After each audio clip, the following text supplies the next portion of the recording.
people, I understand that. The problem is that context matters, right? We know that under oath, Jeff Sessions said he had not had any contact with any Russian officials during the 2016 campaign. Well, we know he met with Sergei Kislyak on the sidelines of the Republican National Convention. And to me, even more damning, in September of 2016, he and Kislyak met in his Senate office. Now, the way that Sessions gets around that right now is to say, well, that was in my capacity as a senator, not as a surrogate for Trump. I'm not sure how you draw that line.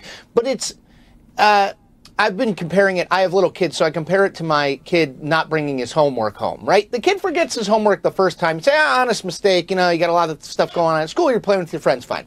The kid forgets his homework the second time, you're like, well, kind of got to get on that, got to be a little more organized. The kid forgets his homework a third time, and you think, you may not want to be doing your homework. I mean, so context and what's come before matters, and I think that's what's getting Jeff Sessions into trouble. It sounds like Chris Cillizza wants to ground Jeff Sessions. My kids are not getting their homework done. That's the basic. That's a cry for help. We hear that cry for help loudly. David, how do you see it? I start with where we are now. President Trump is, at the very least, totally indifferent to the impact that Russia had on our election, meddling in the election, an attack on our democracy. Why is it that he is so indifferent? Is it just his own insecurity and narcissism that he doesn't want to believe that Vladimir Putin wanted him to be president and did things that were underhanded to achieve that? Or is it something worse? On the face of it, we also know that Robert Mueller, the special counsel, is beginning to reveal what his investigation shows thus far. And I cannot believe that the fruits of this investigation is to get George Papadopoulos, maybe even wearing a wire as a cooperating witness, that he is starting low and that it has got to go higher in terms of what that coordination was. We know from evidence that has been revealed publicly so far that the Trump campaign was open for business to get dirt on Hillary Clinton from anyone who came, including the Russians.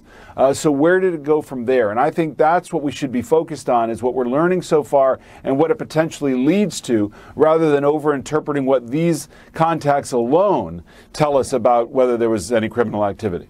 So, Phil, I got to change the subject here and deal with something that developed overnight. Can we talk about Chris's parenting problems? Exactly, yeah. I think he's about to take Jeff Sessions' iPod away. Do we have the whole hour? So, Twitter. Right. We know the president uses Twitter for 11 minutes last night. If you're Paul Ryan, there were 11 glorious minutes.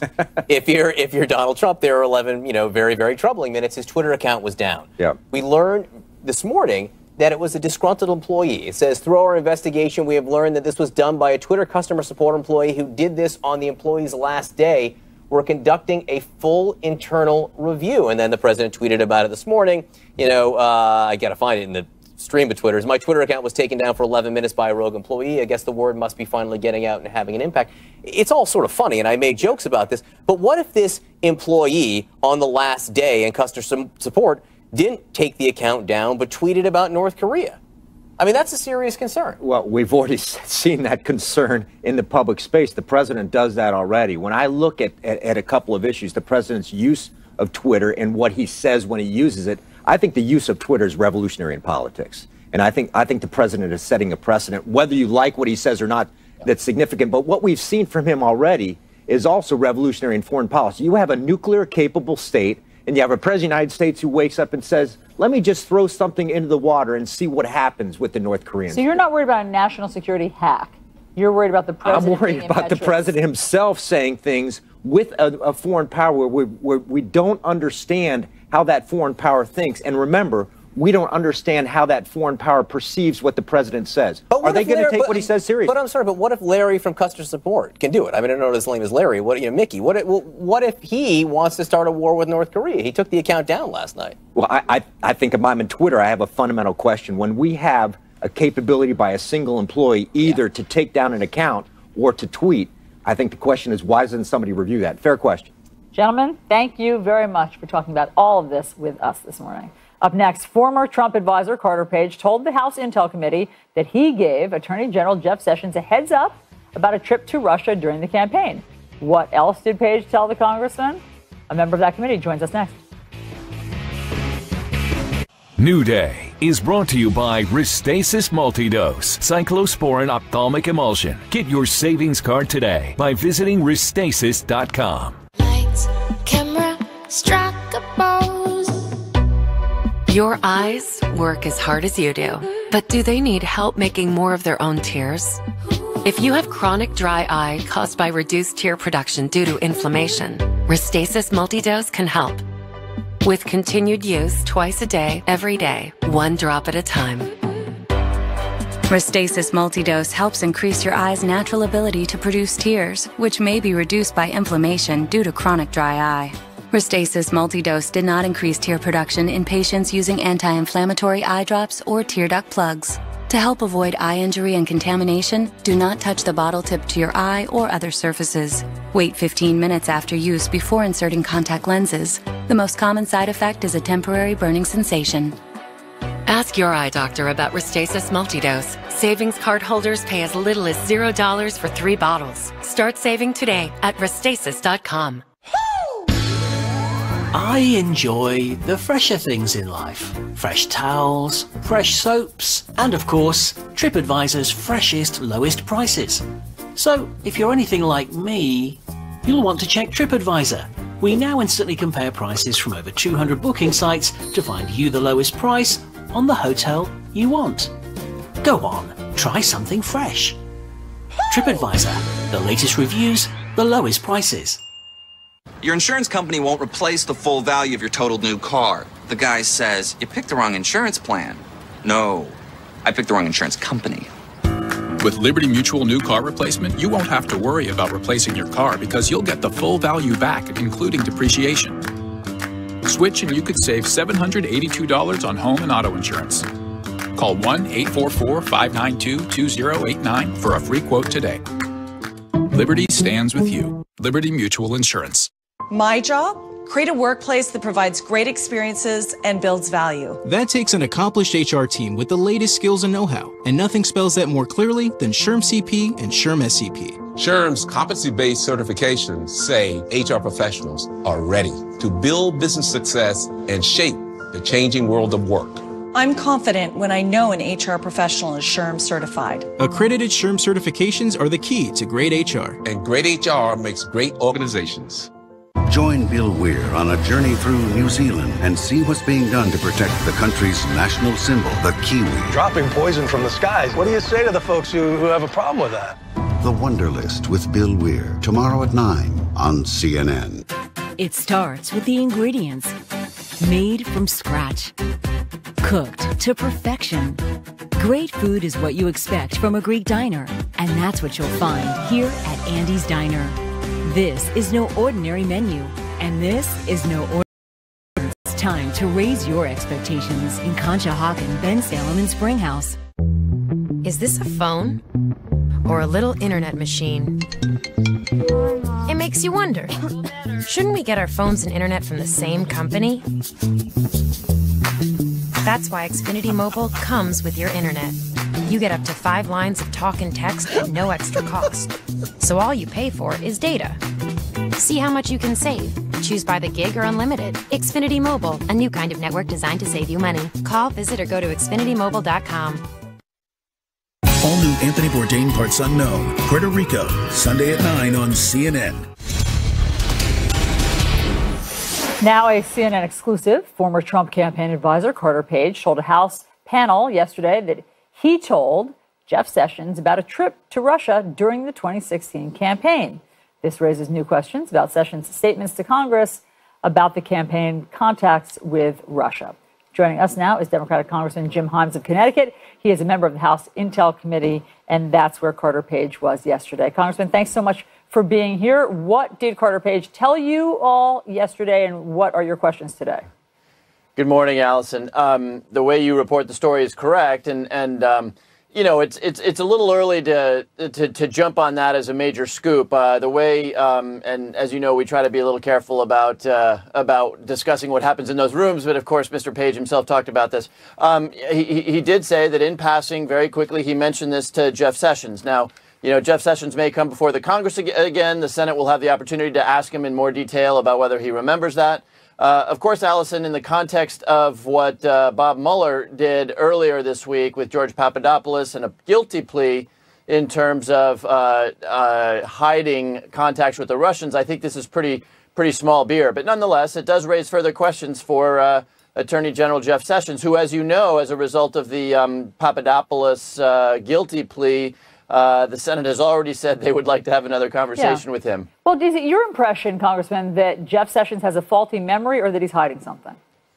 You know, I haven't been in a room with Jeff Sessions. He has talked exclusively to date with the United States Senate, so I want to be a little careful about answering a question like that. What I would point out, Allison, is that sometimes we get so lost in the details of this investigation that we forget that Jeff Sessions is not the only individual in the administration with seeming memory lapses around contacts with Russia. The first national security advisor, General Flynn, lost his job because he wasn't honest about contacts with Russia. Jared Kushner, in filling out his forms, did so forgetting all sorts of contacts. The list goes on and on and on. So I can't speak to Jeff Sessions in this instance in particular, but one of the reasons this investigation continues to be important is because of this pattern of either forgetting or very simply lying about contacts with Russia from people in the administration. So with the George Papadopoulos guilty plea, with the Paul Manafort arrest and surrendering to the FBI, do you feel that the Russia investigation is sort of reaching some kind of boiling point, or are these just more incremental steps? How should the American public see what's happening this week?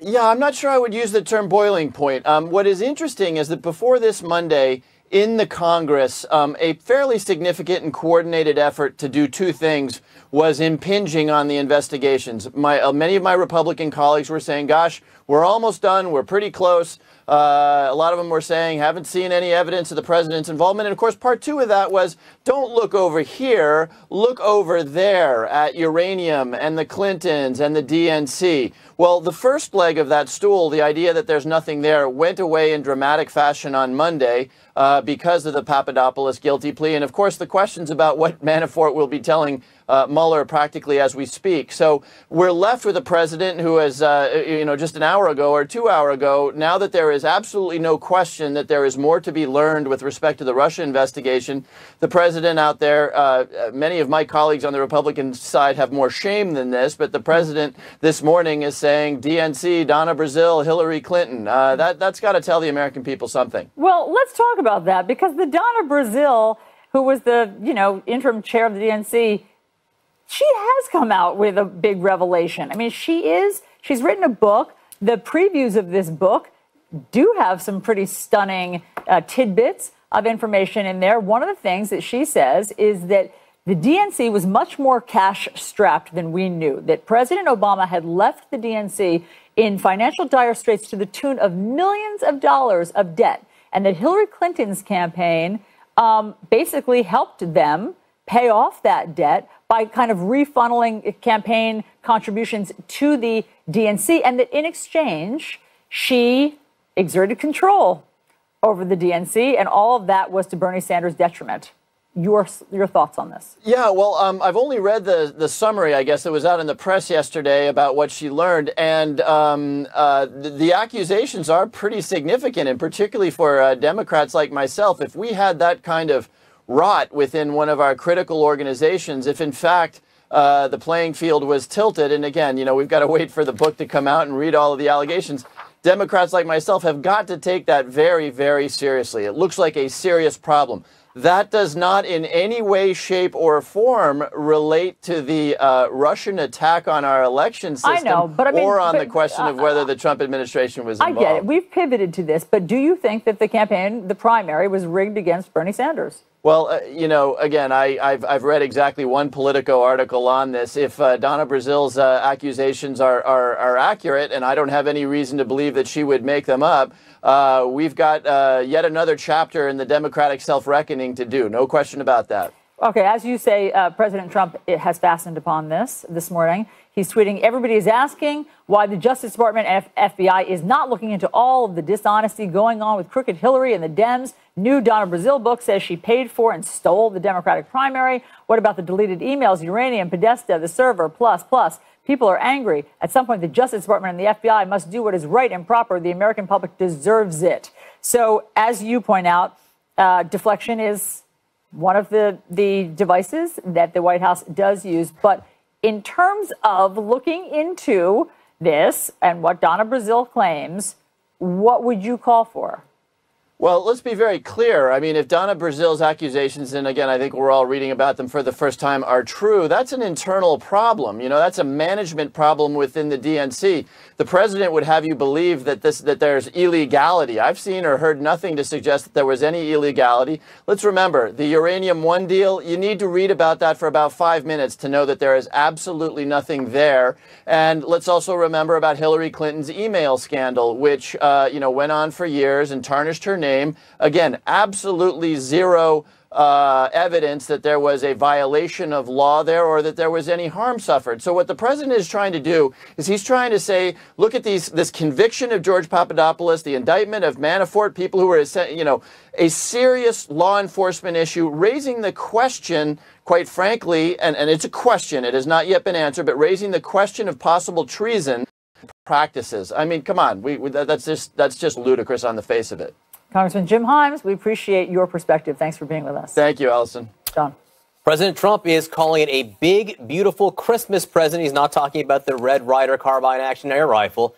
He's talking about the tax plan from the Republicans here. Will it really be a gift to the middle class? We'll discuss next. We're on a mission to show drip coffee drinkers it's time to wake up to Keurig. Wakey, wakey, rise and shine. How are you? Well, watch this. I pop that in there, press brew, that's it. So rich. I love it. That's why you should be a Keurig man. Full-bodied. Are you sure you're describing the coffee and not me? Wayfair, you got just what I need. It's the feeling of done and done. It's so much fun. Easy as a click, and done comes quick. It can even look crazy. That's fun and done, baby. Get a deal done. Well, fancy looks fun. Just kick back, relax. With Wayfair, you're done. You know the feeling. Yeah, that's the one. It's the feeling of done and done. It's so much. Bring home the feeling at Wayfair.com. What's in it for you? The Republican tax cut saves middle-class families more than $1,200 a year, according to independent analysis. The first $24,000 of your income would be tax-free. Tax relief will create American jobs and help small businesses grow. It will simplify your taxes and close loopholes so everybody pays their fair share. More money in your pocket, a stronger economy. That's what's in it for you. Tell Congress to cut taxes now. You're searching a bunch of websites looking for the best hotel deal. Stop doing that to yourself. Let Trivago do it for you. Trivago compares prices from hundreds of websites and apps at the same time. It's that simple. Hotel? Trivago. At Humana, we believe great things are ahead of you when you start with healthy. And part of staying healthy means choosing the right Medicare plan. Humana can help. With Original Medicare, you're covered for hospital stays and doctor office visits when you're sick, but keep in mind you'll have to pay a deductible for each. A Medicare supplement plan can cover your deductibles and coinsurance, but you may pay higher premiums than you do with other plans, and prescription drug coverage isn't included. But with an all-in-one Humana Medicare Advantage plan, you could get all that coverage plus Part D prescription drug benefits, all for an affordable monthly plan premium, and in some areas, no plan premium. It's all described in this free book and DVD. Call for yours and discover how an all-in-one Medicare 800-833-0635. Now. You don't have an issue sharing your husband? People could have more than one soulmate. I'll say it's crazy, loving another man who's married. Monogamy doesn't work for a lot of people. This is Life with Lisa Lang, Sunday night at 10 on CNN. Angry about Donald Trump? Trump opposes equal pay for women. On Tuesday, November 7th, you can fight back. Vote for judges to protect our rights. Send Trump a message. Vote for the Democrats. Mr. Murphy, are there other taxes you would raise? The answer is yes. Higher income taxes, higher property taxes, higher business taxes, higher sales taxes. A plan to raise them all. It's a ton of money. If Goldman Sachs multimillionaire Phil Murphy gets elected, he'll be the only one who can afford to stay here. Kim Guadagno is better. Kim's plan finally cuts property taxes. Real relief for real families. A more affordable New Jersey. Kim Guadagno. Better. Angry about Donald Trump? Trump would end health care for millions. On Tuesday, November 7th, you can fight back. Vote for judges to protect our rights. Send Trump a message. Vote for the Democrats. This is CNN, the most trusted name in news. House Republicans rolling out their tax plan. President Trump wants a bill by the end of the year, calling the measure a big, beautiful Christmas present for the American people. CNN chief business correspondent Christine Romans is here to make sense of it all. She's going to tell us who really wins and loses, Christine. All right, so this tax reform package is branded as a tax cut for the middle class. So let's start with what it means for average Americans. It's going to cut all of these tax brackets from 7 to 4. Cutting that to 4. Couples making up to $90,000 a year, individuals making up to $45,000, you're going to pay a 12% rate, then 25% and 35% as incomes rise. And the plan keeps the top rate of 39.6% for families making more than $1 million a year. This bill also nearly doubles the standard deduction, $12,000 for single filers, $24,000 for couples. The idea here, fewer people will itemize, claiming fewer deductions, but it also eliminates personal exemptions. That could hurt families with 3 or more kids. There are some goodies for the middle class in this bill, no question. Aside from the lower tax rates, the plan would increase the child tax credit to $1,600. There will also be a $300 tax credit for non-child dependents and a spouse, and the 401k plans will be left alone. So who are the winners and losers? Corporations. Corporations clearly the big winners here. The bill lowers dramatically the corporate tax rate to 20% from 35%. The ultra-rich are also big winners. This bill repeals the estate tax by the year 2024 and doubles the exemption to $10 million before that. The bill also repeals the AMT. That's another plus for wealthy taxpayers, although not everyone who pays the AMT is super rich anymore, one of the problems with that provision. Now, as for the losers, people who live in high-tax states, California, New York, New Jersey, no more state and local tax deductions for income or sales tax, and they can only deduct property tax up to $10,000. Home builders, realtors, the home industry, home builder stocks actually tanked yesterday. For new home purchases, the mortgage interest deduction is now cut in half to $500,000.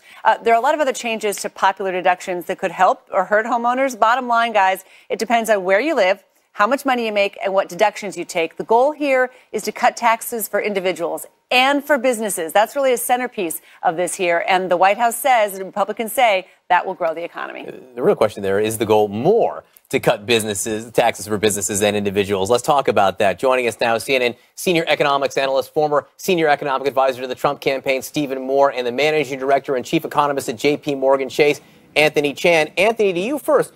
Is this primarily a middle-class tax cut?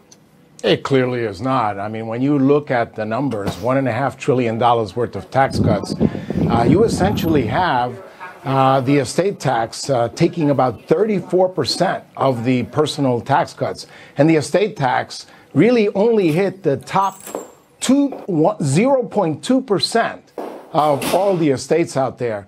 To me, when you look at these numbers, it basically tells us that when you look at individuals per se, it's like telling individuals, I want to start a party and I'm going to buy a pizza pie of 10 slices, but you only get to keep 2 slices. The other folks get to keep 8 slices. There is no reason why 34% of all the benefits of the individual tax go to the estate tax when you're really impacting people that are not middle-income individuals. Now, I don't want to say that this tax package is bad because there are a lot of beneficiaries. And in fact, a lot of the bipartisan think tanks are suggesting that things are, in fact, moving in the right direction. But some of the conservative think tanks out there are a little bit upset about the federal tax the revenues that are going to be falling and the fact that the deficit is going to go up by $1.5 trillion over the next 10 years. And by the way, I've done some research looking at whether or not federal taxes as a percentage of revenues actually increase when you have these tax cuts, and they don't. During the Reagan administration, you had a 1.6% decline in the federal tax to GDP numbers, and during the Bush administration, 1.4%. Right. So it is going to make a hole in the deficit. So Stephen, let's go back to the beginning of this and talk about it, whether or not this is primarily, mostly a middle-class tax cut, or, again, if you look at the numbers, really for businesses. Well, John, you know, the plan that came out yesterday is not too different, really, from the plan that I worked with Donald Trump on in the campaign. You know, there's some nuanced differences, but the heart and soul of this plan, just so folks understand, really is the business tax cuts. And Trump said it very well the other day when he said, look, we want to make America have the most competitive tax system in the world, so that jobs are located and businesses and capital come here and they don't leave here. And you know, we know that's happening, by the way, John. We've seen what's happened over the last 10 years with a lot of major iconic American companies like Burger King, Medtronic, Pfizer, one of our great drug companies, leaving the United States or wanting to leave and going to places like Ireland and Canada and China. We want to bring those jobs back. And I would make the case to you, John, that if we are able to do that, in no small part by cutting those rates on the corporations, and by the way, 27 million small businesses will get a cut. That's going to help. This is where I sort of disagree with that analysis. We believe the primary beneficiaries of that will be workers, because it'll be more jobs and higher wages. We don't know. It depends on the behavior that corporations choose. And we're talking to Christine Romans, our mutual great friend, who says that she's been talking to a lot of these business leaders, and one of the things that they say they will do first with some of the money that they save is share buybacks. Is internal reinvestments, which doesn't necessarily mean jobs. I'm not saying it won't lead to jobs. It's a fair point. Let me just address that, because a couple things. First of all, there's no question shareholders are going to benefit a lot from this. I mean, it's no accident, John. We've seen this booming stock market, unbelievable, and $5 trillion of wealth. One of the points I've made to Republicans is if they don't get this done, actually, there's probably going to be a sell-off, because there's some anticipation effect here. But think about this, John, just from the perspective of shareholders. You know, there's 55 million Americans who have 401k plans. There's another 20 million people who have IRAs. There's, you know, millions more who have pension plans. That money is all invested in the stock market. And you know, the main point that the White House has made, and a lot of other economists have made, is that when you reduce these business taxes, businesses invest more, and that does benefit workers. One other quick point, just in terms of what it means for the middle class. I was running these numbers last night. You know, if you make about $80,000 to $90,000 for a family, and then, you know, for most places that's a middle class family, you're going to save about $2,500 or $3,000 on your taxes. It just depends. But again, you might, if you live in Texas and don't have 3 kids. I mean, it just depends on your personal situation. That part is less clear. That's true. What isn't clear is what you said before. I mean, the corporate tax cuts are crystal clear. Those are big, and they may be necessary. Those should be debated on the merits. Anthony, back to you about the deficit talk. Again, by the way this budget is written, even before the tax plan, it can be in the red. It can have a $1.5 trillion deficit. That's best case scenario. Are you concerned that it could blow a hole in the budget even bigger than $1.5 trillion? And what would that do to the economy, Anthony? Well, there's no question that this deficit is going to hurt. In fact, academic studies show that whenever the debt to GDP ratio is over 90%, and that includes the Social Security debt, it slows our ability to grow. It doesn't enhance it. And we're over 100%. We're close to 106% of GDP. But getting back to that point about helping businesses, you want to help the heartbeat of America, small and medium-sized businesses. And guess what happened yesterday? The National Federation of Independent Small Business came out against this tax reform plan, because they say that more than half of all the businesses out there that already go through the pass-through rate, they have an effective tax rate that's 25% or lower. Guess what? We're lowering that corporate tax rate for large corporations to 20%, but we're telling small and medium-sized businesses, you're not good enough to get that 20% tax rate that large corporations have. They want a tax cut on par with the large corporations. Let me say this. It's clearly just the beginning of this discussion, although if the Republicans in Congress have their way, it'll be a very short discussion. We're going to get this all through. Bringing Houston fans back down to earth after the World Series win. That's next. From Indonesia, Vietnam, all through our hub in Singapore. So as demand grows online, our supply chain is ready. Yeah, and vulnerable. You've got currency issues, tax exposure. I agree. We run forecasts in each country and for a range of tax scenarios. And how do you have the resources to do that? We don't. That's why we brought in BDO. BDO. People who know BDO. What's in it for you? The Republican tax cut saves middle-class families more than $1,200 a year, according to independent analysis. The first $24,000 of your income would be tax-free. Tax relief will create American jobs and help small businesses grow. It will simplify your taxes and close loopholes so everybody pays their fair share. More money in your pocket. A stronger economy. That's what's in it for you. Tell Congress to cut taxes now. Having my mom around to help with my daughter means the world to me, so I got her a smartphone. Amanda, I'm out front, honey. It's the all-new Jitterbug Smart from Great Call. It's got one of the biggest, brightest screens, and with the built-in 5-star app, I know she can always get help. One touch and you'll be immediately connected to a highly trained agent who can confirm your location, assess the situation, and get you the help you need. For the holidays, get 25% off at Best Buy, Rite Aid, and Sears.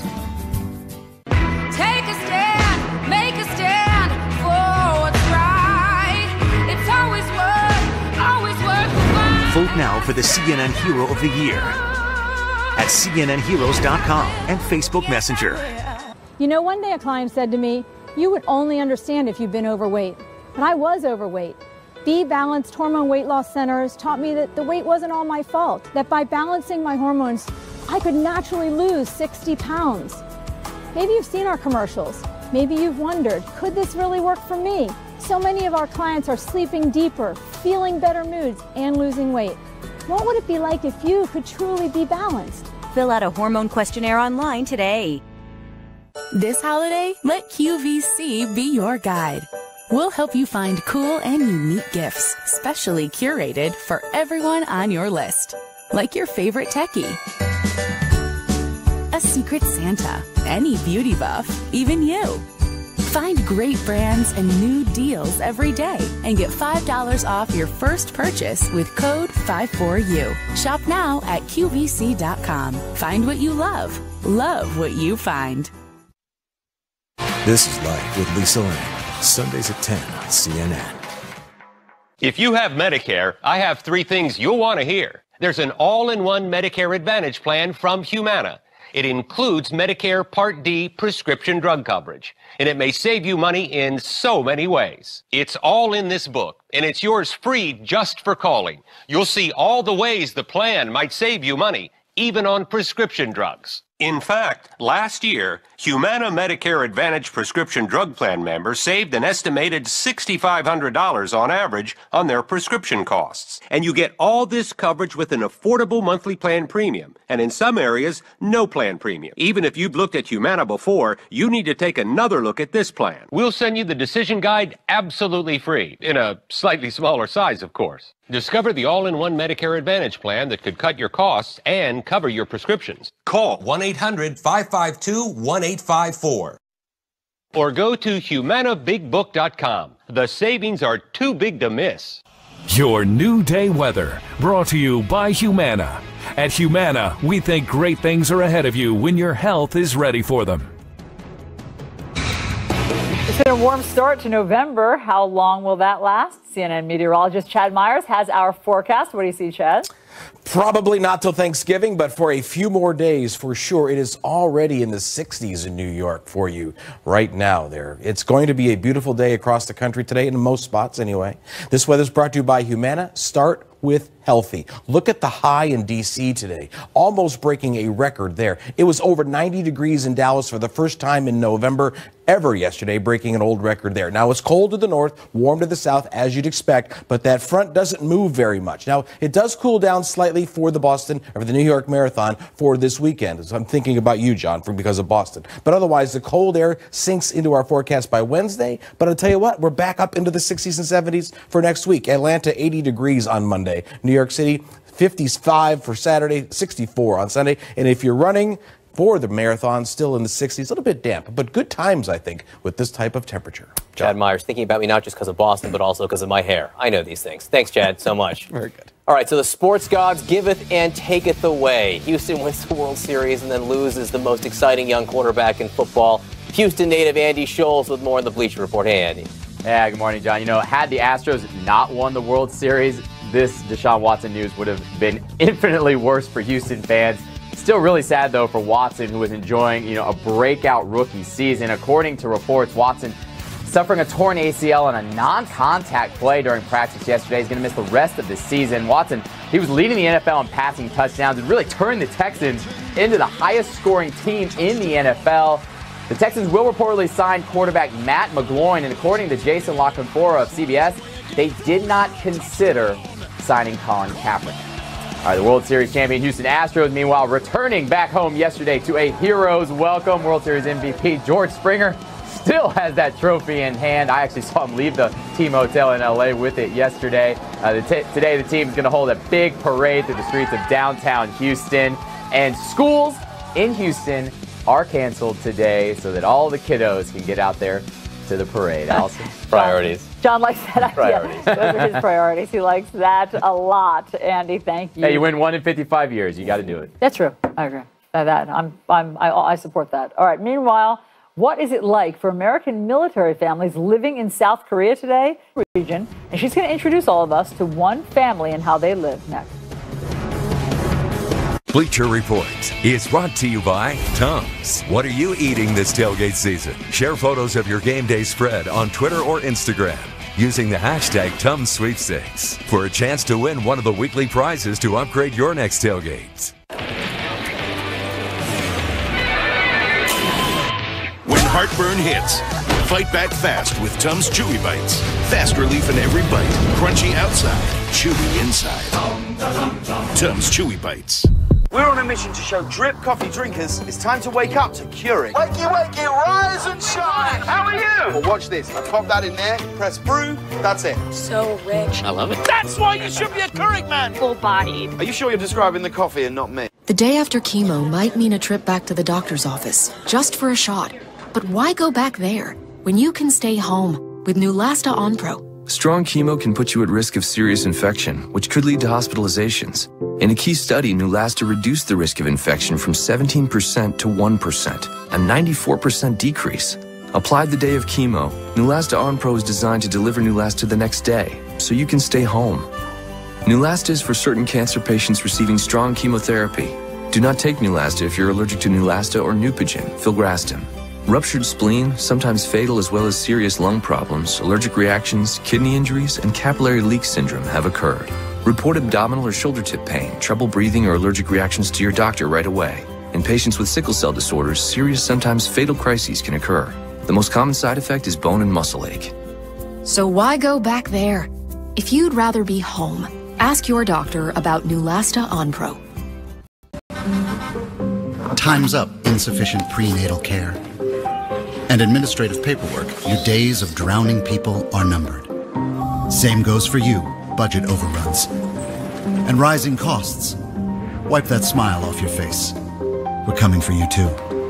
At Optum, we're partnering across the health system to tackle its biggest challenges. Optum, how well gets done. Do you toss and turn all night? Can't sleep because your spouse is snoring or wake up with neck pain or a headache? If you're not getting the sleep you need, now you can with MyPillow. I'm Mike Lindell, the inventor of MyPillow, and I had all these problems too. I tried every pillow out there and nothing worked, so I invented MyPillow. My patented fill does something no other pillow can do. MyPillow lets you adjust it to your exact individual needs regardless of sleep position and stays that way all night long so you get the best sleep of your life. Before MyPillow, I had difficulty sleeping through the night. Now with MyPillow, I have a good night's sleep every night. I tried a couple other more expensive pillows that were the foam pillows or memory foam, and it just didn't really work. As soon as I tried the MyPillow, it worked out great. Other pillows go flat, causing you to fold them over or use your arm for support, which can cause pain. Hard foam pillows can raise your head too high and heat up during the night, making you very uncomfortable.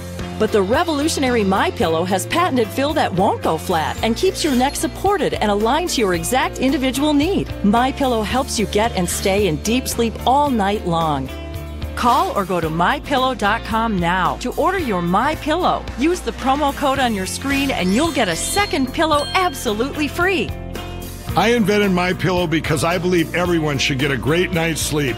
I do all of my own manufacturing in my home state of Minnesota, and every part of MyPillow is made in the USA. It's machine washable and dryable, and it comes with my 60-day money-back guarantee and a full 10-year warranty. I personally guarantee that MyPillow will be the most comfortable pillow you'll ever own. Call or go to MyPillow.com now. Use this promo code and Mike will give you a second MyPillow abs nothing to lose. Don't delay. Buy one and get one absolutely free. For the best night's sleep in the whole wide world, visit MyPillow.com.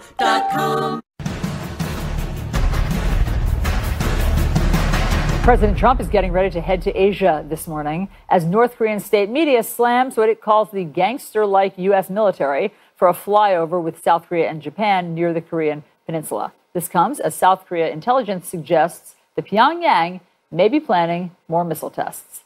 CNN's Brooke Baldwin went to South Korea and spoke with a family about what it is like to live under this tension. And she joins us now. Good morning, guys. Yeah, we've been covering so much of the ratcheted up tensions, especially between Washington and Pyongyang. And I remember the day a couple months ago sitting in my office and saying out loud to my producer, I wonder what life is like for Americans, 30 or so thousand members of the military in South Korea, more than 100,000 civilians. What is life like given what's happening in the region? And I especially was thinking about our men and women in military. And so it is my honor this morning to present to you the Bright family.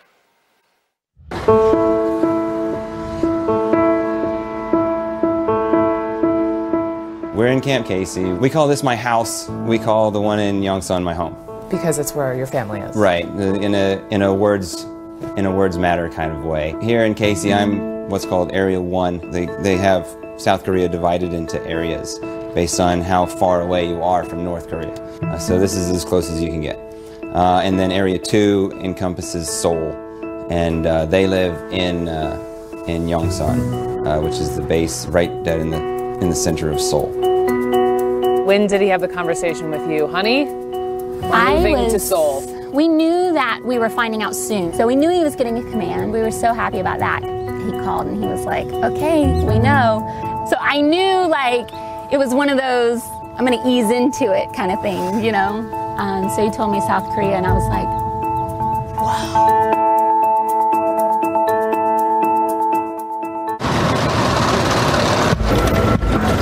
It's a training exercise. It's all rocket pods, and each one's got a total of 6 rockets in it, or you'd have one big missile that would take up the whole thing. How much of your day is consumed by thinking about North Korea? Quite a bit of it, just trying to think one step ahead, a step ahead of the enemy. Do you worry? In terms of worry, I don't worry about myself or my unit because it's ready, it's trained, we can do our job. That part doesn't worry me. The only part that worries me is just them. Your family. Sure, and getting them out in a timely manner. We know as a family of 4, I would know that his job would take him one way and I would be responsible for me and the girls and the dog. What is the plan if you were to get that call? We would have a meeting point with the rest of Post, and we would have our things that we've been kind of encouraged to have, whatever you want to take with you. And then you go through a process of they would fly you here, they would take you here, they would take you there, and then eventually you would be safe and maybe back home. How would you describe a typical day in South Korea? It's pretty normal. It's pretty normal. Yeah, I go to school. We all go to school for 7 hours, come back, do homework. On the weekends, you can go out. There's little karaoke things that I do with my friends and little Korean barbecue dinner. Normally, sometimes we have sleepovers with our friends. There's a park just right there and we go there a lot. What's it like when you're waiting for your dad to come home on a Friday? It's kind of like, is he home yet? Is he home yet? Is he home yet? It was the ticker tape parade, every Friday. And it just started to wear on both of us. It did feel like a welcome home party every Friday, and I was like, okay, look, I need some normalcy. I personally asked on a Friday night, let's keep it light on Fridays. It just gives us a minute just to connect again, to ease back in, to being around each other. And then on Saturday mornings, we try to have our moment, because then on Sunday mornings, I feel like that's the girls' moments with pancakes. I stay out of that. I usually don't even partake in the pancakes. It's all them and Daddy. They're delicious, though. So, and then we see what we have. A lot of times it's just we want simplicity. We cover so much of the heated up rhetoric, right, between Washington and Pyongyang. Can you feel that day to day over here? A little. The South Korean people are very, you know, it's just another day. They've seen worse, and it's infectious to us. We know what to do if it does happen. And this What's is the it happen? This is What's kind of the our it? job. Just, you know, full-on war, and we know, my soldiers know, we know exactly what to do.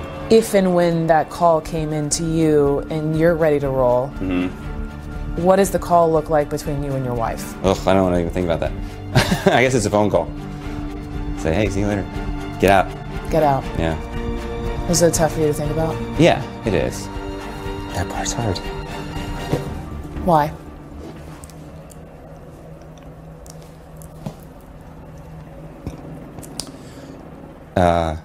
You love them. Because I'm, you know, I'm the protector.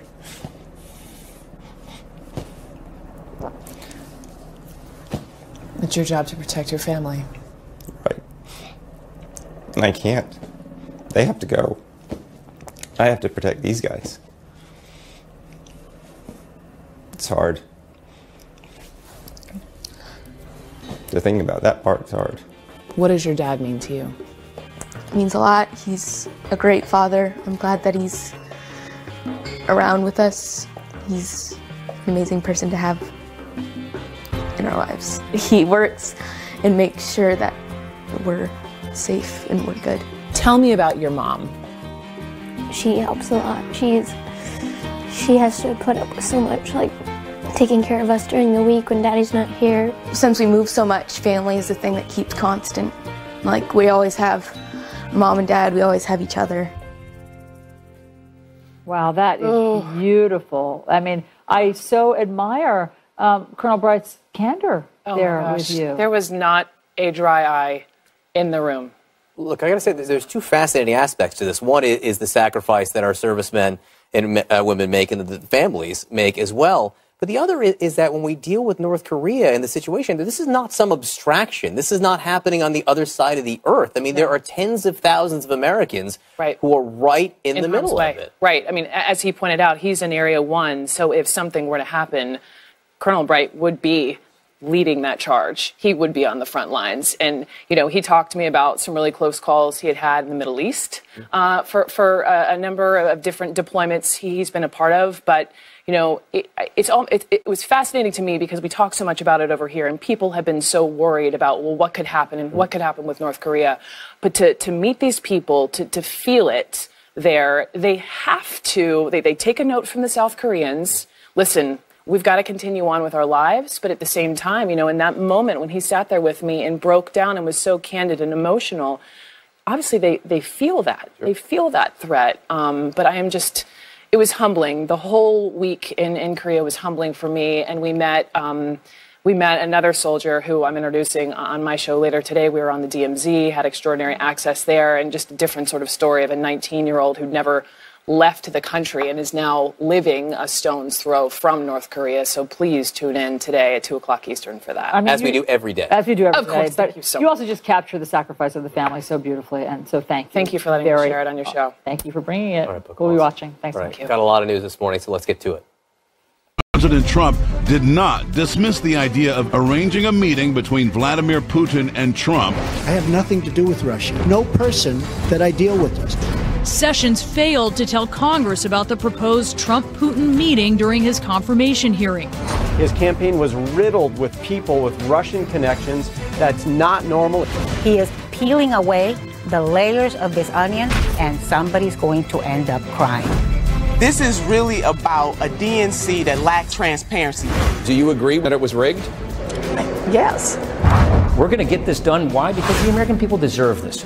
Their advertised effort on behalf of the middle class is simply not true. This is New Day with Chris Cuomo and Allison Camerata Good morning, everyone. Welcome to your new day. It is Friday, November 3rd, 8 o'clock in the East. Chris is off this morning. John Berman joins me. We have a busy hour. Oh, we do. And someone else has been busy, too, this hour. We'll get to that. But we begin with several developments in the Russia investigation. Despite repeated denials from President Trump and the White House, we now have concrete evidence that Mr. Trump was personally told about ties between one of his campaign advisors and Russia. Former National Security Advisor J.D. Gordon, as you'll see here in this photo, was at that meeting in March 2016. That's where George Papadopoulos made his pitch to set up a meeting between Vladimir Putin and then candidate Donald Trump. Gordon says that Mr. Trump heard Papadopoulos' pitch and did not dismiss the idea. Also, the president's son-in-law and White House senior advisor Jared Kushner turning over documents to Robert Mueller's investigators. Sources tell CNN that signals that Mueller could be building a case for obstruction of justice against the president for firing FBI Director James Comey. Also this morning, serious new questions about Attorney General Jeff Sessions, his memory and sometimes lack thereof. Campaign advisor Carter Page testified to a House panel that he told Sessions he was traveling to Russia during the campaign. Remember, Sessions was also in the room with Papadopoulos when he made his pitch about the Russia meeting, yet the Attorney General has said he was not aware of any conversations between the Trump campaign and Russia. All of this as the president gets ready to leave this hour for his high-stakes 12-day trip to Asia. He has been writing furiously all morning, tweeting about many, many things, not one of them about this 12-day trip to Asia. We have it all covered for you. Let's begin with CNN's Joe Johns live at the White House. Good morning, Joe. Good morning, John. Yeah, that's right. This is expected to be the longest foreign trip of the president's administration, at least so far. He's been tweeting all morning, but not about the trip. Probably the biggest thing on the agenda will be the crisis in the Korean Peninsula. But this focus on foreign policy right now overshadowed by the Russia investigation. The latest bombshell in the Russia probe, President Trump did not dismiss the idea of a campaign advisor arranging a meeting between Vladimir Putin and Trump during a campaign meeting in 2016, according to a person in the room. It's the first concrete evidence that Mr. Trump was personally told about ties between a campaign advisor and Russia, despite fierce denials. I have nothing to do with Russia. To the best of my knowledge, no person that I deal with does. Court documents reveal that during this March 2016 national security meeting, former Trump campaign foreign policy advisor George Papadopoulos pitched the idea of a meeting between Putin and Trump. Trump campaign advisor J.D. Gordon, seen here with then-candidate Trump, Jeff Sessions, and Papadopoulos. Gordon says Mr. Trump listened to his idea and he heard him out. The White House denying the president had any recollection of this. Mr. Papadopoulos suggesting a meeting between then-candidate Trump and Vladimir Putin. Does he recall that? No, I don't believe he does. Attorney General Sessions rejecting the idea of a meeting with Putin, according to the source, but Sessions never disclosed the conversation during multiple congressional hearings when he was asked directly about such communications in the Trump campaign. You don't believe that surrogates from the Trump campaign had communications with the Russians. Is that what you're saying? I did not, and I'm not aware of anyone else that did. And I don't believe it happened.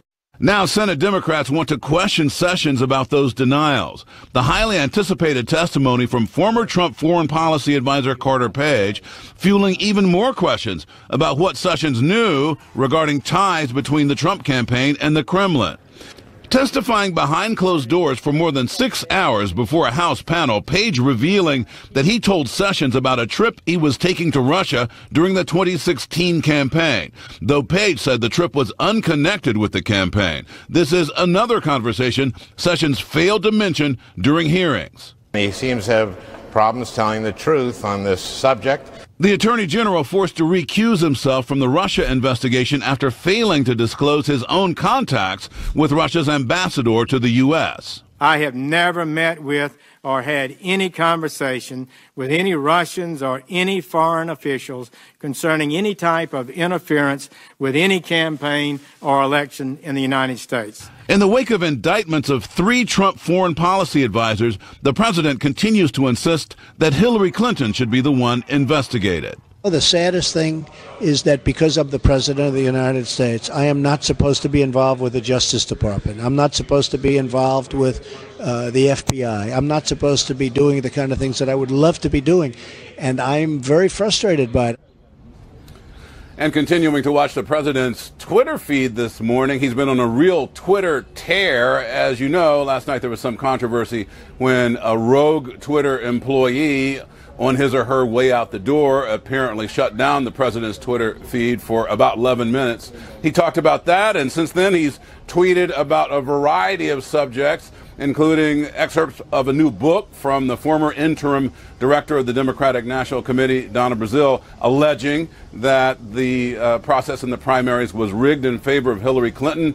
He most recently tweeted about ISIS, but so far, John, as we said at the top, he has not tweeted about this Asia trip he's about to embark on, and it's going to be the longest trip so far of his administration. He is making up for that 11-minute absence on Twitter this morning, to say the least. Joe Johns of the White House, thanks so much. Sources tell CNN that President Trump's son-in-law and White House senior advisor Jared Kushner has turned over documents to special counsel Robert Mueller. Investigators are now looking into what role he may have played into the firing of James Comey. Is the special counsel building a case for obstruction of justice? CNN Shimon Prokupecz live in Washington with much more on this. Shimon, explain these documents. That's right, John. So sources tell us Kushner voluntarily turned over these documents. These are documents from the campaign and the transition, and they're related to any contacts he had with Russia. And these are the documents that are similar to the ones Kushner gave to congressional investigators. Now, this comes as investigators have begun asking witnesses about Kushner's role in the firing of FBI director, the former FBI director, James Comey, John. So why exactly is the special counsel interested in what Kushner did or did not do during that firing? So interestingly enough, witnesses who have come before the special counsel have been asked about Kushner's role in that firing. Now, we've heard different accounts from different sources. Some say Kushner was a driver of the president's decisions, and others have said simply he didn't oppose it and that it was something the president had already made his mind up about. And sources close to the White House say that based on what they know, and we don't know how they know this, Kushner is not a target of Mueller's investigation. But this is a sign that Mueller could be building a case for obstruction against the president for that firing of the former FBI director. Yeah, they say Kushner is not a target. Important there to remember the source. The bigger question, though, Shimon, how significant is all of this? Right. So Mueller's team's questions about Kushner are a sign, and we believe that the investigators are reaching into the president's inner circle, and this is extended beyond the 2016 campaign to actions taken at the White House by high-level officials. A White House official tells us that Mueller's team's questions about Kushner are not a surprise, and that Kushner would be among a list of people who investigators naturally would be asking questions about. Now, Kushner's lawyers did not comment, and the White House, John, we should note, also declined to comment. All right, Shimon Prokupecz for us. Thanks so much, Shimon. Allison? Okay, joining us now is Republican Congressman Kevin Brady of Texas. He's the chairman of the Ways and Means Committee and drafted the GOP's tax reform bill. So obviously we'll be talking all about taxes and getting into the details of that.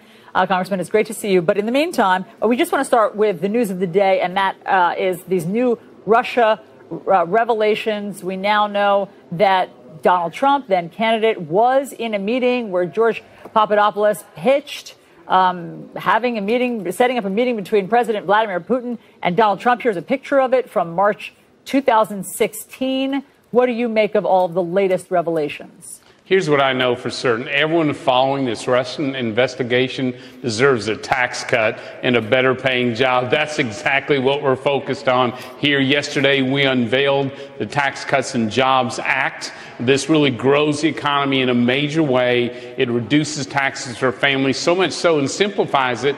So 9 out of 10 Americans can file using a simple postcard-style system. These are bold changes to the way Americans are taxed. And while there are other interests and other issues, I'll tell you, back home in our community, with our Main Street local businesses, boy, they are just starved for tax reform. I give you an A for pivoting.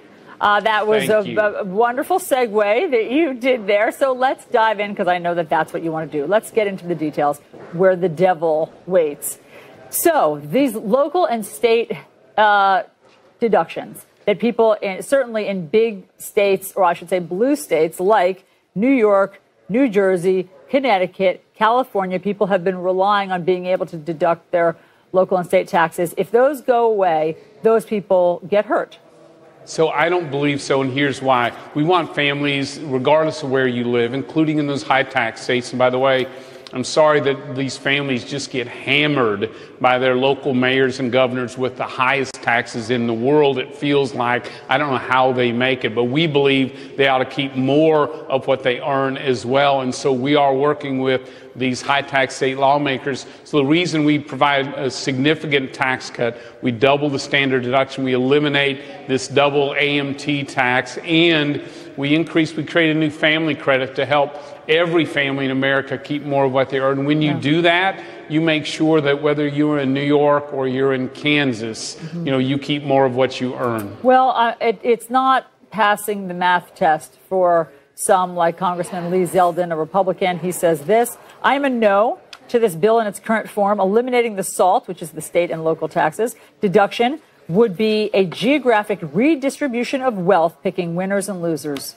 What do you say? Yes, so I do want to make this correction. One, I love working with Congressman Zeldin. He's a champion. He just wants to make sure his families are better off after tax reform than before. I agree with that. But to be accurate, we do restore the state and local property tax deduction to this because of our discussions with people like Congressman Zeldin and others. And so we are focused on working with them. But at the end of the day... So it's back in there, just so I'm clear. So you're saying that for people in those states, that they can take their state and local tax deduction? Their state and local property tax deduction, which is for most families maybe the most painful because it's not based on your ability to pay. It just hurts. And whether you're a young family or you're a senior's family where you paid off the mortgage and that property tax is just killing you, again, imposed by those local governments, we want to provide help for you. Okay, that leads us to the mortgage deduction. So any deduction for mortgages over $500,000, as we understand it, is going away. And the National Association of Home Builders doesn't like this. Let me read to you. Well, let me actually play for you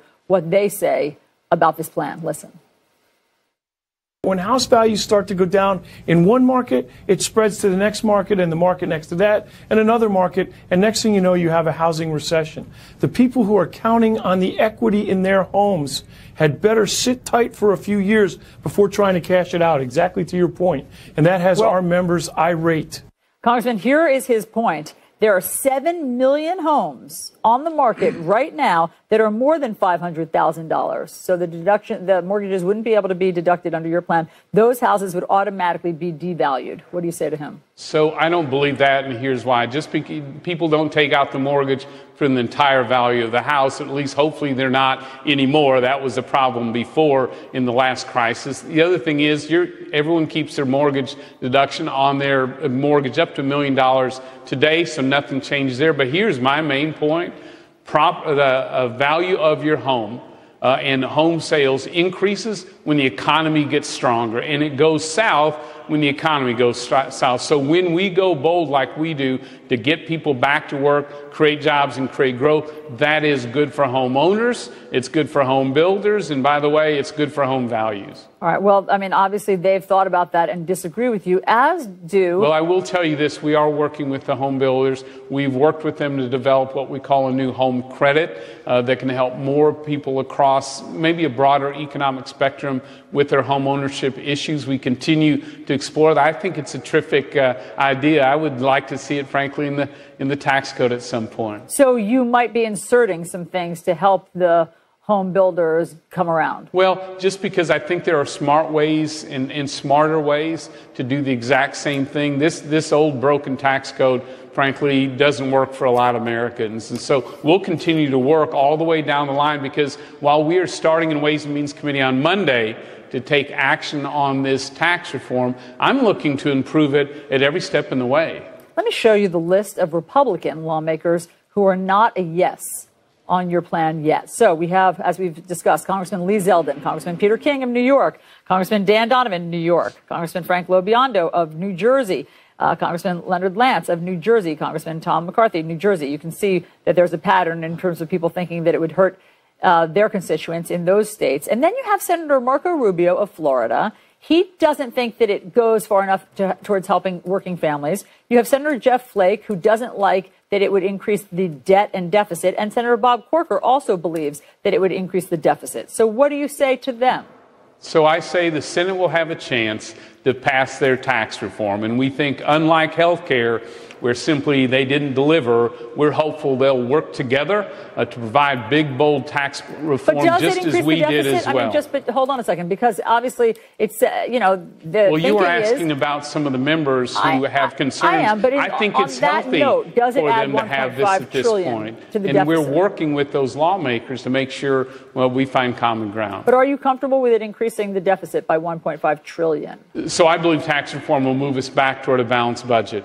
Part of it will be because of strong growth. That really helps, not just in Washington, but mainly back home as well. But that's not enough. You also have to cut out all the special interest deductions and loopholes and all that. The reason we go to this simple postcard-style approach is we eliminate a lot of those special loopholes so that we can lower tax rates for everyone. That's part of getting back to a balanced budget as well, which is exactly where we want to go. Look, we often hear that tax cuts will automatically lead to growth, but as you know, that's not always the case. That did not happen with George W. Bush's tax cuts. It's not a fait accompli.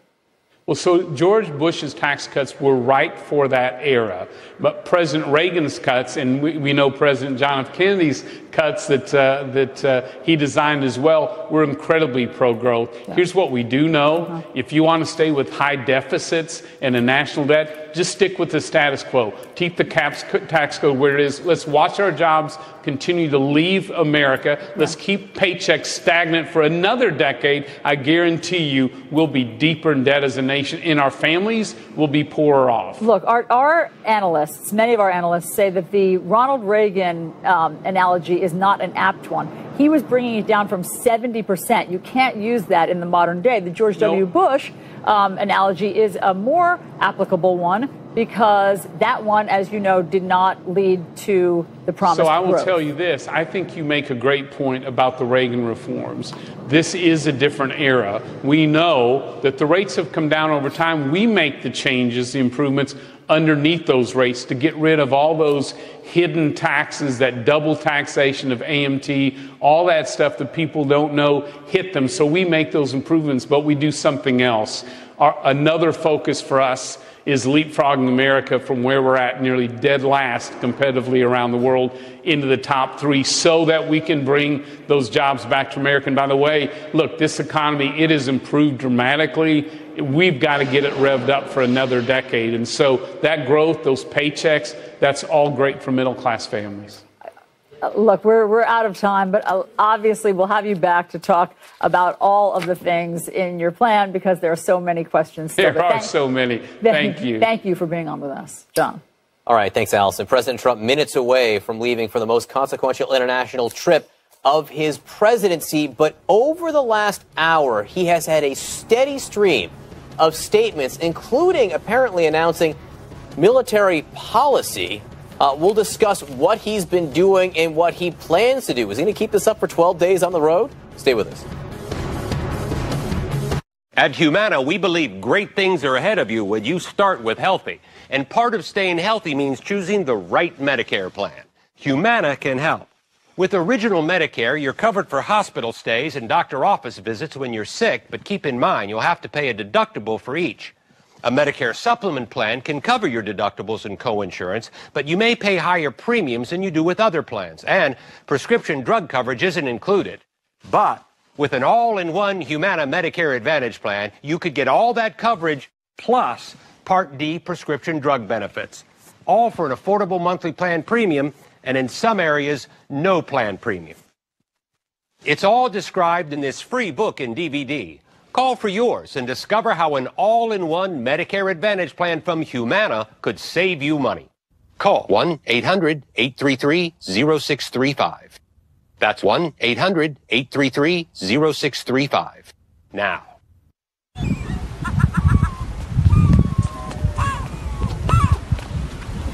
That seagull's not going to steal my phone, is it?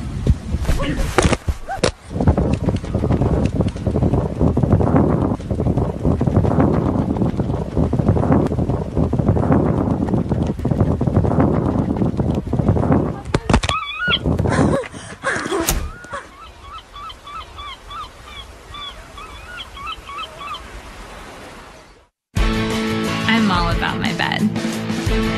This mattress is dangerously comfortable.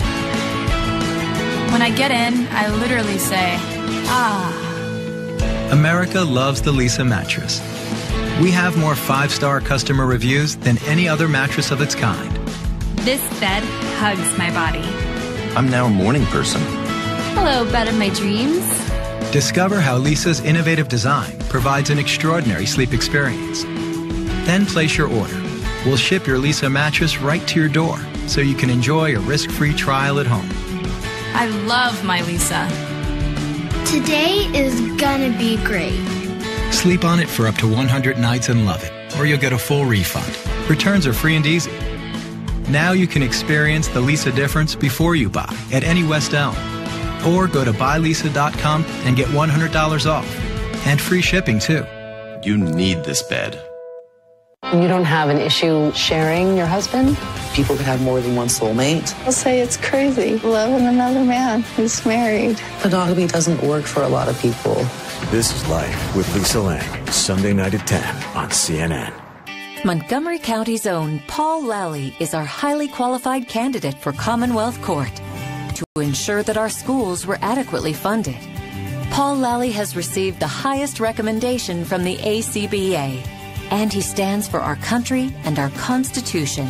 On November 7th, vote Montgomery County's own Paul Lally for Commonwealth Court. Honey, this geek speed internet is ridiculously fast. I know, right? We are seriously keeping up with the Joneses.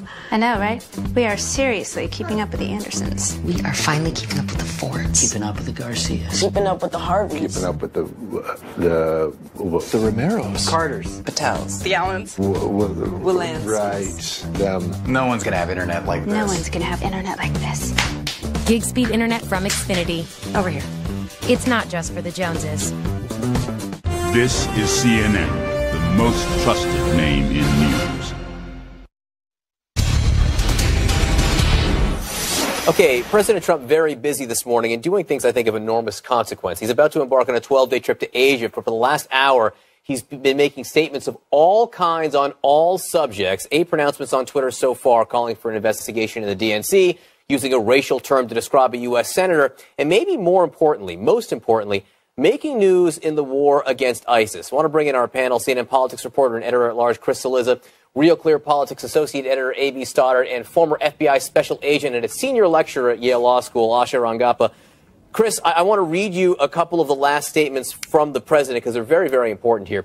ISIS just claimed that a degenerate animal who killed and so badly wounded the wonderful people on the West Side was their soldier. Based on that, he writes, the military has hit ISIS much harder over the last 2 days. They will pay a big price for every attack on us.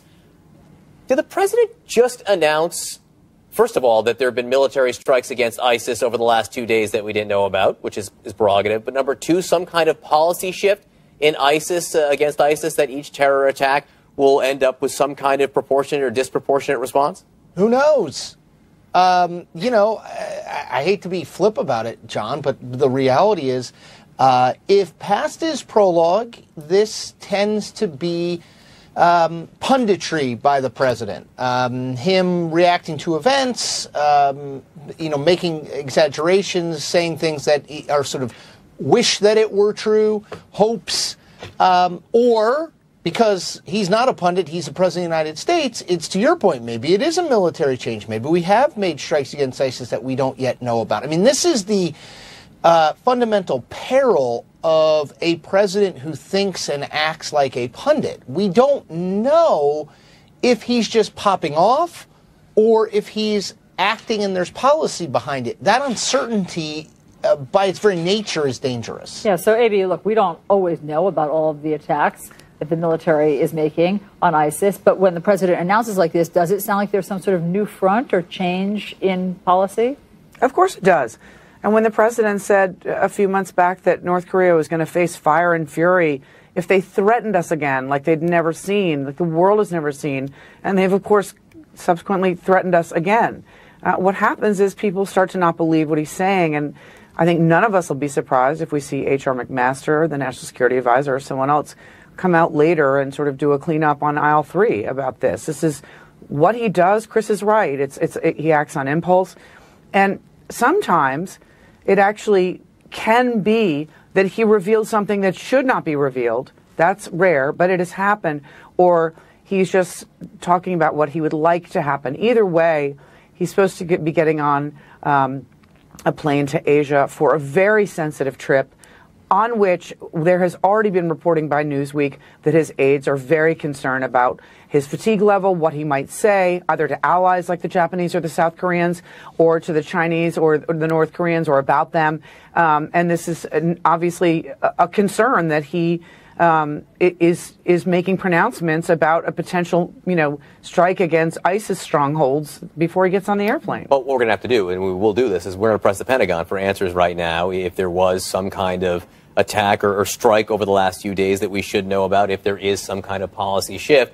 That was just announced. I also want to note one of the things the president has also written about is he's called Elizabeth Warren, Senator from Massachusetts, Pocahontas again. That appears to be a racial term to the fact that she's claimed in the past to have Native American roots. Asha, I'm going to shift gears for a second. As the president leaves for this Asia trip, CNN has been doing a whole lot of reporting on new Russia revelations in the investigation right now. I think perhaps the most significant is Jeff Sessions. We know he testified 2 weeks ago that he had never talked to anyone in the campaign about Russia, knew no advisors talking to Russia. Well, Carter Page testified yesterday that he told Jeff Sessions about Russia meetings. George Papadopoulos was sitting in the room. We've seen the picture 2 seats down from Jeff Sessions, where he said he'd been meeting with Russians who want to meet with the president or the candidate then running for president of the United States right now. There seems to be an issue of either a memory or some truth-telling here. That is correct. He's testified now 3 times, and every time there's been more questions for him to clarify something from before, and he's been very hinky, and potentially he's being dishonest. I think we need to zoom back and look at this in the big picture. There is a statistically improbable number of Russian contacts with this campaign, okay? Apart from Sessions, we have Russian lawyers, Russian billionaires, Russian professors. I mean, this is like Gilligan's Island with Russian spies, and the Trump campaign was in the middle of it. And as the primary law enforcement officer of the United States, the Attorney General, he should not only be concerned about this, but he should be proactively scouring his memory to give the information to Congress on his own and not be waiting for them to ask questions. And I will say this, Mueller will question him. And if he lies to Mueller, we know that Mueller has no problems with charging people with false statements. That will be very interesting, Chris Cillizza, because how will he, sort of square the circle of what he has said publicly when he is questioned by Robert Mueller? Yeah, I mean, look, I think Asha's got it. I think for all, we focus on Manafort, we focus on Carter Page, understandably, George Papadopoulos, a name most of us didn't know until earlier this week. But to me, my takeaway at the end of this week, although obviously the president's tweeted 8 times since before 8:30, so maybe there's more to come, but close to the end of this week, is Jeff Sessions. Forget once, okay, forget twice, forget 3 times. And again, remember the things he's forgetting. I think you can somewhat understand a conversation or a mention of Carter Page saying he's going to go to Russia over a dinner. It's harder for me to believe that Jeff Sessions forgot that he had a sit-down with Sergei Kislyak, the then Russian ambassador, in his Senate office, basically saying, well, I didn't mention that when I was under oath and people asked if I had any contacts because that was in my official capacity as a senator, not as a surrogate for Donald Trump. You're slicing the onion very thinly there. And I think Sessions is who we should pay attention to here because there's a lot of smoke around a lot of different people. Here, as Asha mentioned, it seems to me there's more and more growing around Sessions. Chris Cillizza says focus on Sessions. AAB, Jared Kushner, also turning over documents over the last 24 hours. Our reporting is that he's being asked questions about the firing of James Comey, questions about possible obstruction of justice. Is it just Sessions or is Kushner now in the spotlight? Well, we throw around these terms like a target or focus or subject or whatever. The point is they're asking him a lot of questions. And we all know, because we've been talking about this for all year, that he left off foreign contacts, almost 100 of them, I believe, on his SF-86 security clearance form. He snuck the Russian ambassador up the back elevator at Trump Tower to elude the press during the transition.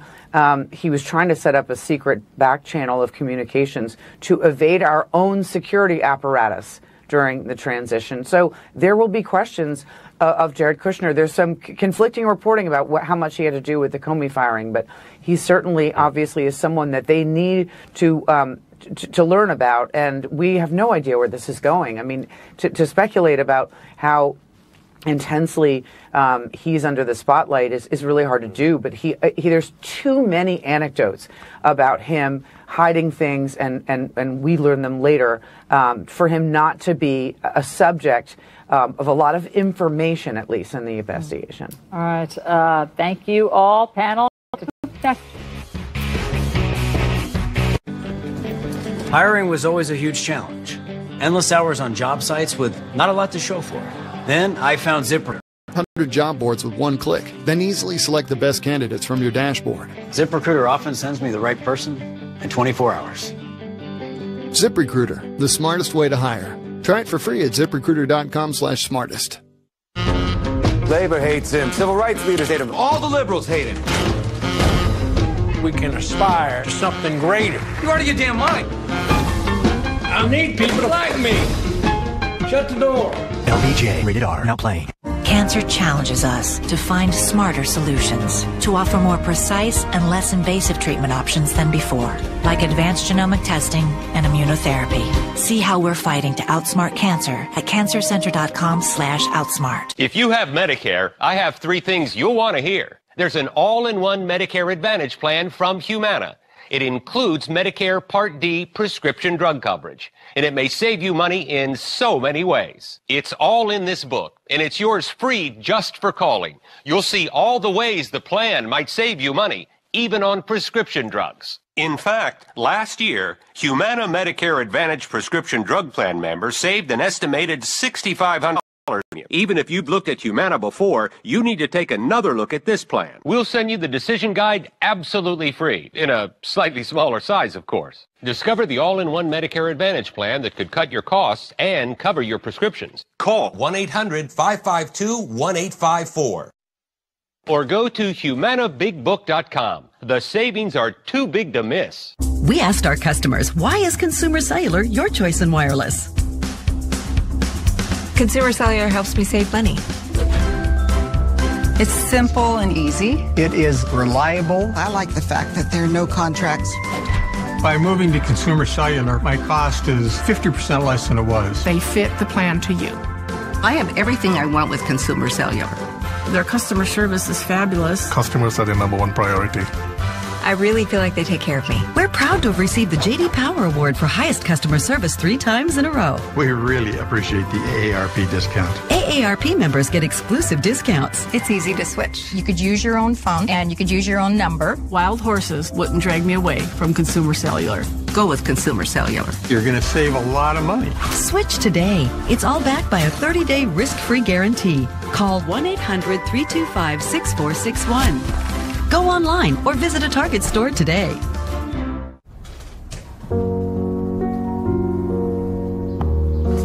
Hey, hon. We gotta go. Come on.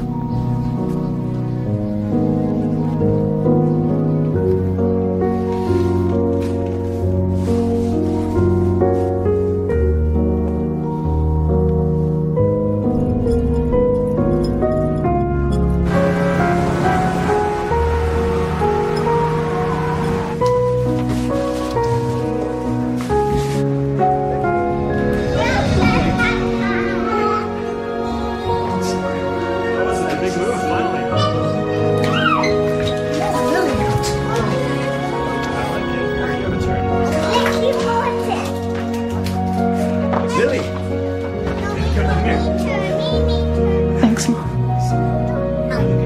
Here we are. Look, right up to there. Principal, we can help you plan for that. CNN Money Now, brought to you by Principal. Investments, retirement, insurance. We can help you plan for that. Okay, we have some breaking news. This just in, the Labor Department releasing the October jobs report moments ago. Christine Romans is still crunching the numbers for us. She's in the CNN Money Now Center. Guys, it's a bounce back from those hurricanes. And remember, we thought we had a job loss in September. Now it looks like 18,000 jobs created in September and then a net new jobs of 261,000 in October. That's the strongest job creation in almost a year. So that's a good number. It shows you companies are hiring. We know layoffs are down and companies are hiring. Let me show you the unemployment rate because this ticked down to 4.1%. That is the lowest, again, since late 2000. This is a strong job market. This is a job market where someone who wants a job and has the skills for a job is getting a job. Where are they getting a job? In these sectors, food, bars and restaurants. That's that bounce back after Hurricanes Irma and Harvey in those big population centers of Texas and Florida. People are coming back and getting hired. Business services. These are office jobs. These are lawyers. These are consultants. These are jobs that tend to pay a little bit more. And even in manufacturing, we saw 24,000 net new jobs in manufacturing. Also, we saw job creation in healthcare. That has been a consistent, steady performer. We're talking about 85 months now overall of job gain. So I would call this a strong jobs report. It shows you what we've been saying for many months now. There are about 6.5 million people out of work looking for work. There are about 6 million open jobs in America. That's a pretty tight labor market. Now we need to be starting talking about how to raise wages. Wages only 2.4% wage growth. That's not enough here. We need to start talking about how we're going to raise wages and how we're going to put those people who want a job with those jobs that are open, you guys. It's going to be hard for us to talk about that, I can tell, from the raise wages problem. Really raise wages. Happy Friday. All right, Christine Romans, thank you very, very much. President Trump willing to hear out a campaign advisor linked to Russia. Is that evidence of collusion? We're going to speak with author Bill Browder, who went from investing in Russia to... Make an entrance with Joseph A. Bank's buy one, get one free sale on almost everything in store. Plus, all Traveler and 1905 suits, $249. And all dress shirts, including our best-selling Traveler shirt, 2 for $89. The buy one, get one free sale, only at Joseph A. Bank. Going somewhere? Here's some advice. TripAdvisor now searches more than 200 booking sites to find the hotel you want and save you up to 30%. Trust this bird's words. TripAdvisor. You do all this research on the perfect car, then smash it into a tree. Your insurance company raises your rates. Maybe you should have done more research on them. For drivers with accident forgiveness, Liberty Mutual won't raise your rates due to your first accident. Liberty stands with you.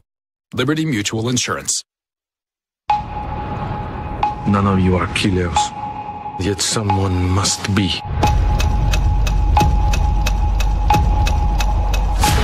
Now, let us see who. Rated PG-13. Feel the power of Theraflu Express Max. New power to fight back. Theraflu's powerful new formula to defeat 7 cold and flu symptoms fast. So you can play on. Theraflu Express Max. New power. I know you're upset. You've never been to war before. 2 vehicles down. I repeat, we need immediate evac. Over. Our platoon's been attacked. I just gotta go over there. I gotta go help some people. Why?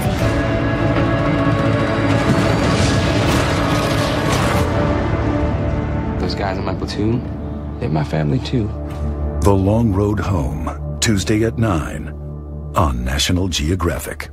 All next week on NBC 10 News Today. From driving to biking to riding the train. What's changing to keep your commute safe and how you can prepare for emergencies. Plus, first alert weather and traffic. All next week on NBC 10 News Today. Count on it. NBC 10 puts you first with First Alert neighborhood weather. With a 10-day forecast designed for you. More accurate, immediate, and reliable. For the neighborhood that matters most. Mine. Mine. Yours. First Alert neighborhood weather. Tonight at 11. Count on it. Mr. Murphy, are there other taxes you would raise? The answer is yes. Higher income taxes, higher property taxes, higher business taxes, higher sales taxes. A plan to raise them all. It's a ton of money. If Goldman Sachs multimillionaire Phil Murphy gets elected, he'll be the only one who can afford to stay here. Kim Guadagno is better. Kim's plan finally cuts property taxes. Real relief for real families. A more affordable New Jersey. Kim Guadagno. Better. all-new Anthony Bourdain Parts Unknown, Puerto Rico, Sunday at 9 on CNN.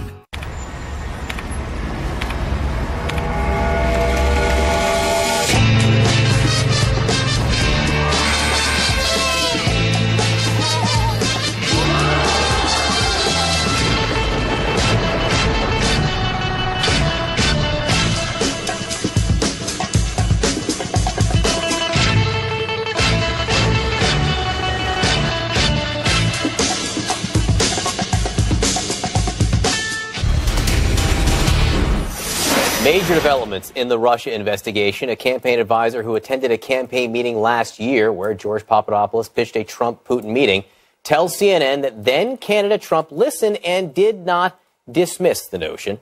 Jeff Sessions was in that meeting too, but the Attorney General testified as recently as last month that he did not know of any campaign workers communicating with Russia.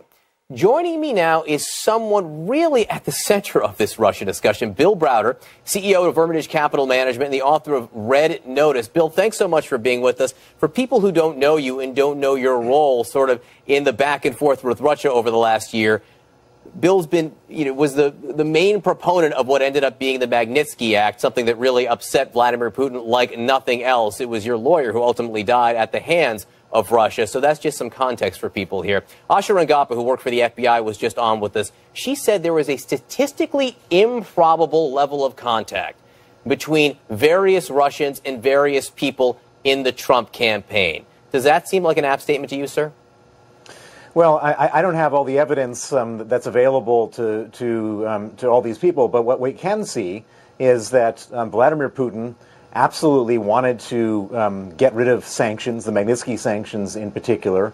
What we can see is that there was a meeting at Trump Tower between a representative of Vladimir Putin, and then we can see all sorts of different people popping up doing different things. There was Carter Page, there was this guy Papadopoulos, etc., who were all effectively sort of doing various things for the Russians. Now, we still don't know whether these people like Papadopoulos and Carter Page were sort of instrumental members of the Trump campaign, or whether they were sometimes sort of guys trying to make themselves known. And so there's still a lot of work that needs to be done.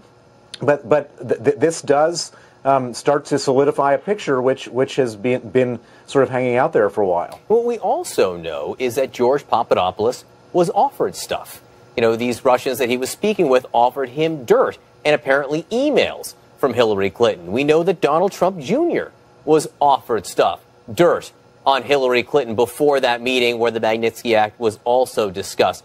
Based on what you know of how Vladimir Putin and Russian intelligence works, these offers, what do you see in that? Well, so Vladimir Putin had an objective. His objective was to get rid of the Magnitsky Act. He wanted to get rid of the Magnitsky Act because it sanctions Russians and potentially him for his ill-gotten gains. And to ask for that, he has to offer something in return. And what seemed to be offered in return is information that would help Donald Trump get elected. Now, we don't know whether this was just a low-level reach out that they got through these people, or whether it actually generated real sort of engagement between the two campaigns. That has yet to be proven. But we know for sure what Russia's intentions were, and we're starting to see little bits and bites of information to suggest that those offers were either warmly received or possibly even openly accepted. You say the special counsel Robert Mueller's investigation is, quote, working perfectly. Explain. Well, so what we have going here is a situation where there was worry or reason to believe that there might be collusion. And so, as a result, a special investigator was appointed. And as a result of his appointment, we now have people being all throughout this process being interviewed. And some of those interviews are generating now legal results. I mean, the fact that Papadopoulos has pled guilty, I don't think we've seen the end of this Papadopoulos story. I think that we'll hear his testimony in due course. And as this thing materializes, we'll get to, eventually, we will get to the end of whether there was collusion or whether there was not collusion. And the thing about it is that Mueller is an absolutely talented law enforcement officer, and he's got a couple dozen people below him who are equally talented. And the answer will come. There will be. We won't be left in the dark by the time this is all over. You made Kremlin accountability a crusade over the last few years. We're learning just how involved Russia was on social media during the campaign. 146 million people seeing Russian-linked content on Facebook alone. What do you think the U.S. government needs to do to protect itself going forward? Well, what's absolutely clear is that technology has advanced faster than regulation of that technology.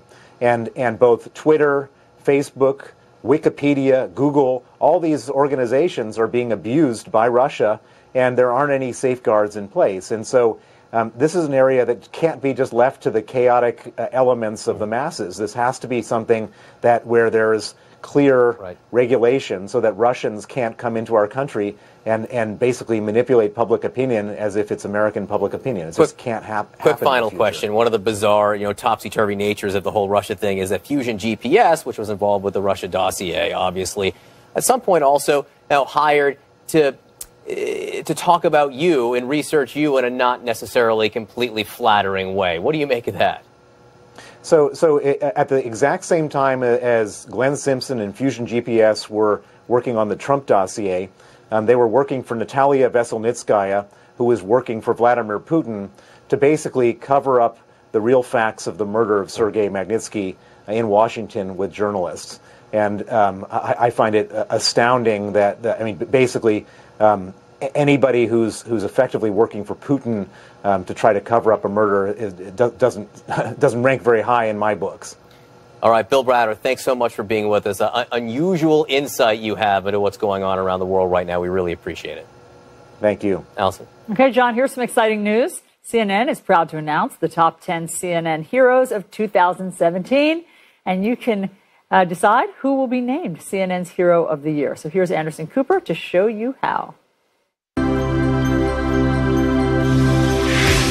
Now that we've announced the top 10 CNN heroes of 2017, it's time to show you how you can help decide who should be CNN Hero of the Year and receive $100,000 to help them continue their work. Just go to CNNheroes.com where you can learn more about each hero, and when you're ready, just click on Vote. Log in using either your email address or Facebook account and choose your favorite. Then confirm your selection and you're all set. And this year, you can also vote through Facebook Messenger. You can vote up to 10 times a day per method every day through December 12th.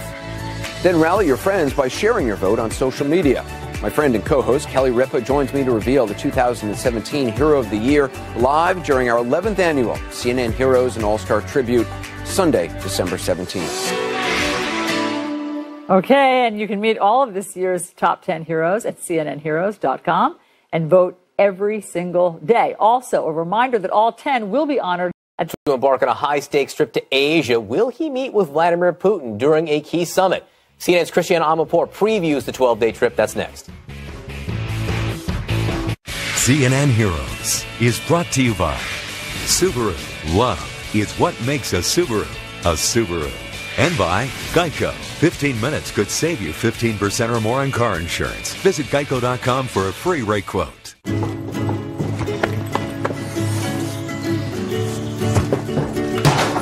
Hey, bud, you need some help? No, I'm good. Come on, Mom. I have to go. We always trusted our Subaru Impreza would be there for him someday. Hey, that's it.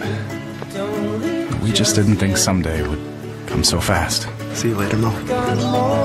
The Subaru Impreza. The longest-lasting vehicle in its class. More than a car.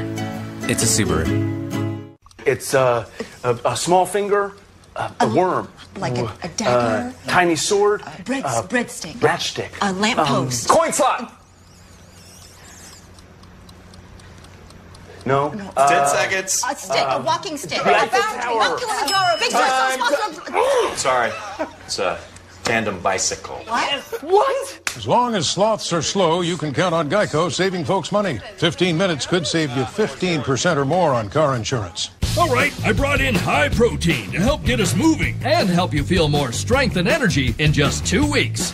I'll take that. Ensure high protein with 16 grams of protein and 4 grams of sugar. Ensure always be you. If you spit blood when you brush or floss, you may have gum problems and could be on the journey to much worse. Try Parodontax toothpaste. It's clinically proven to remove plaque, the main cause of bleeding gums, for healthy gums and strong teeth. Leave bleeding gums behind with Parodontax toothpaste. Don't get in my way. People come here to change the story of their lives. I imagined a story where I didn't have to be the damsel.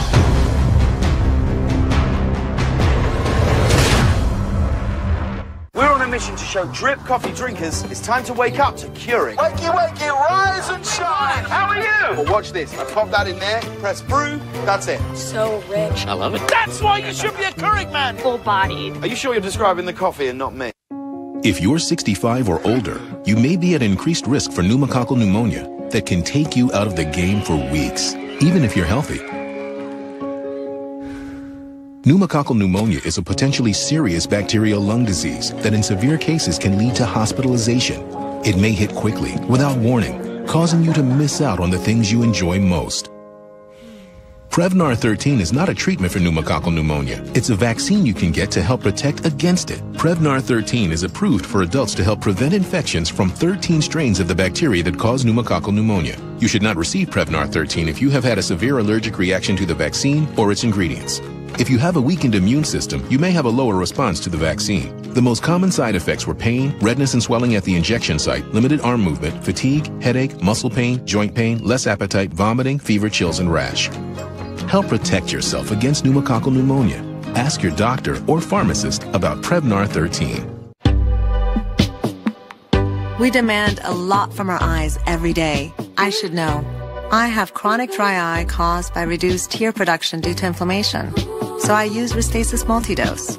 It helps me make more of my own tears with continued use twice a day, every day.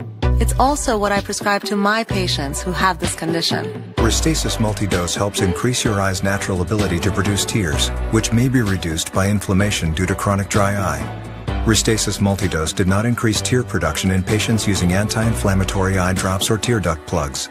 To help avoid eye injury and contamination, do not touch the bottle tip to your eye or other surfaces. Wait 15 minutes after use before inserting contact lenses. The most common side effect is a temporary burning sensation.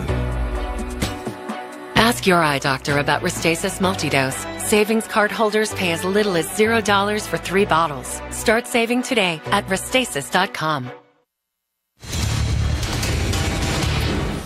We are moments away from President Trump heading to Asia for the most consequential trip of his presidency thus far. The president will visit 5 nations, Japan, South Korea, China, Vietnam, and the Philippines on this 12-day trip.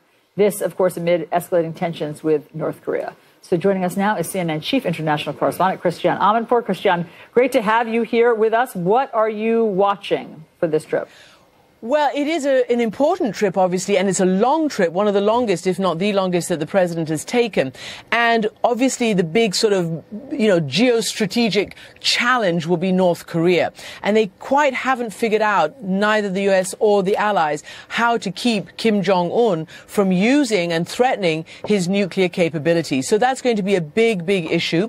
And I've been talking to the highest ranking North Korean defector in about 2 decades. His name is Tai Yong-ho. He was the deputy ambassador here in the UK. And I asked him about the very heated language that President Trump and Kim Jong-un have been, hurling at each other through Twitter and through the atmosphere. And he said to an extent it worked, particularly forcing Kim Jong-un not to come through with threats to target places like Guam and test missiles in that direction. Listen to what he said. The unpredictability of President Trump worked to some extent. But now I think that kind of exchange of rhetoric, warnings or whatever are not necessary. And the most important thing is to deliver the policy messages towards North Korea. So that is the big deal. Deliver the message that the West The allies will not tolerate North Korean adventurism with its nukes. They have the nuclear devices. They are perfecting their intercontinental ballistic capability. And this defector, like South Korean intelligence, believes that there could be another provocation by North Korea, but says we must keep the international sanctions regime, keep up the pressure, but also try to engage to reduce this danger on the Korean Peninsula. You know, on the subject of the rhetoric, this is something that the White House has been asked repeatedly, and the National Security Advisor H.R. McMaster was asked directly about this yesterday. You know, will the president tone it down? Will he watch what he's saying? This is what he said. The president will use whatever language he wants to use, obviously, and what the president has done is clarified in all of his discussions, his statements on North Korea, our determination to ensure that North Korea is unable to threaten our allies and our partners in